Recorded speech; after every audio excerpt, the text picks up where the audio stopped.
Ahmed question করেছেন যে হাঁটুর মাঝে নাক এই পানি জমেছে, অপারেশন ছাড়া কি কিছু করা যাবে?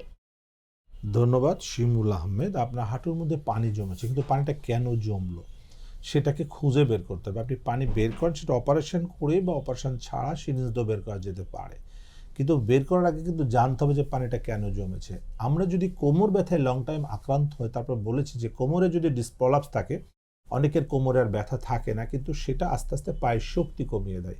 পায়ের শক্তি যখন কমে যায়, আমাদের হাঁটুর মধ্যে আমরা জানি একটা গ্যাপ আছে যেখানে আমাদের কার্টিলেজ থাকে। কার্টিলেজ এখানে যেটা সাইনোভিয়াল ফ্লুইড থাকে, এখানে কার্টিলেজটার কাজ হলো ফ্লুইড সিক্রেশন করে জয়েন্টটাকে ময়েশ্চারাইজিং রাখা, ফ্লেক্সিবল রাখা। কিন্তু যখনই আপনার বডির ওয়েট আঘাত করে কার্টিলেজটাকে ভেঙে ফেলছে, ওখানে ব্লিডিং হচ্ছে, ব্লিডিং হয়ে ওখানে ইনফেকশন তৈরি করে, ইন্টারনাল হেমোরেজ হয়। সেখান থেকে আস্তে আস্তে কী হচ্ছে, ইনফেকশনের কারণে সেখানে পানি জমে যাচ্ছে, পানিটা ওখানে স্টোর হয়ে যাচ্ছে, আস্তে আস্তে আস্তে হাঁটুটা ফুলে যাচ্ছে।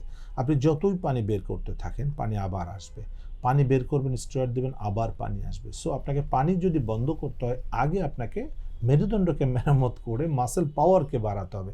মাসেল যদি শক্তিশালী হয়ে যায়, তখন বডির ওজন আর কার্টিলেজটাকে ভাঙতে পারবে না।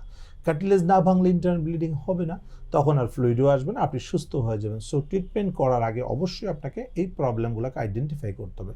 চিকিৎসা করে গেলাম, সমস্যার সমাধান হবে না। সমস্যা হতে গেলে মনে করুন যে একটা সমস্যা যেখানে আছে, তার উৎপত্তিস্থল যদি আমি আইডেন্টিফাই করতে না পারি, তাহলে কখনোই আপনি সুস্থতা আশা করবেন না। সো চিকিৎসা করা আর সুস্থ হওয়া দুই জিনিস। চিকিৎসা করে যাচ্ছেন কিন্তু সুস্থ হচ্ছে না, তাহলে সেই চিকিৎসার কোনো প্রয়োজন নাই। যে চিকিৎসা সুস্থ হবে না, সেই চিকিৎসা করার দরকার নেই, সুস্থ হতে হবে। সো যে কারণে আমি সাজেস্ট করবো যে অবশ্যই আপনার মেরুদণ্ড চেক করার জন্য এমআরআই করে দেখে দেন রিহ্যাবিলিটেশন করতে হবে। যে আপনাকে হয়তো রেস্টে রাখা লাগতে পারে, এটা ডিপেন্ড করবে আপনার মানে ইনজুরিটা কতটুকু। তো দেন আপনি একটা হসপিটালে গিয়ে একটা এমআরআই করে দেন আপনাকে রিহ্যাবিলিটেশন ফিজিওথেরাপি করতে হবে।